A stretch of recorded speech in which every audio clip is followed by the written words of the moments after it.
왜 하나님이 400년 동안 어떤 하나님의 선지자도 보내지 않은 것입니까? 그 원인 중에 하나가 이방 결혼이라는 것입니다. 말라기 2장 11절. 만약 우리가 이방인을 친근히 여기고 이방 결혼을 한다면 하나님은 침묵하실 겁니다. 말씀을 읽어도 깨달아지지 않고 말씀을 들어도 감동이 없고 하나님의 뜻이 무엇인지도 느끼지 못하고 하나님이 저 멀리 계신 것처럼 느껴질 겁니다. 하나님은 우리를 향해 침묵할 겁니다. 언제입니까? 말라기 2장 11절 다 같이 읽겠습니다. 유다는 괴사를 행하였고 이스라엘과 예루살렘 중에서는 가증한 일을 행하였으며 유다는 여호와의 사랑하시는 그 성결을 욕되게 하여 이방신의 딸과 결혼하였으니 이것이 400년을 침묵하게 한 원인 중에 하나였습니다. 여러분, 이방 결혼을 11절에서 어떻게 표현했습니까? 괴사를 행했고 가증한 일을 했다. 더러운 짓을 했고 배신했다. 그리고 성결을 욕되게 했다. 거룩한 교회를 더럽히는 짓이라는 겁니다. 단순히 이방 결혼은 정말 사랑하는 사람과 만나서 가정을 꾸리는 그런 차원이 아니에요.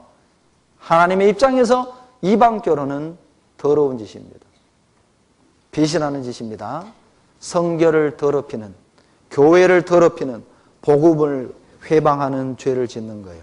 성경에서 가장 퇴보하는 시대가 있었다면 노아의 시대죠. 노아의 시대는 가장 퇴보했던 시대입니다.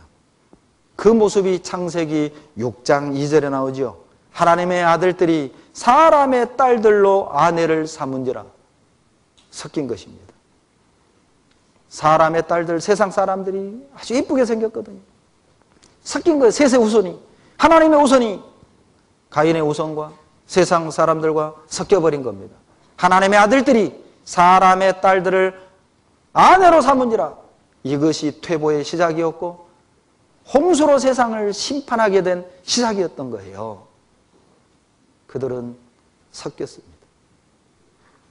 그리고 창세기 6장 2절에 하나님의 아들들이 자기들의 좋아하는 자로 아내를 삼고, 그게 바로 퇴보였습니다. 하나님이 기뻐하는 일을 하는 게 아니라 자기가 기뻐하는 일, 하나님이 좋아하는 일을 하는 게 아니라 자기가 좋아하는 일을 했죠.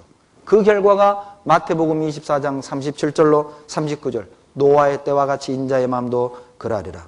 홍수가 나서 홍수 전에 사람들이 먹고 마시고 시집가고 장가가고 사고 팔고 심고 집 짓다가 홍수가 나서 저희를 다 멸하기까지 깨닫지 못하였으니 인자의 마음도 이와 같으리라.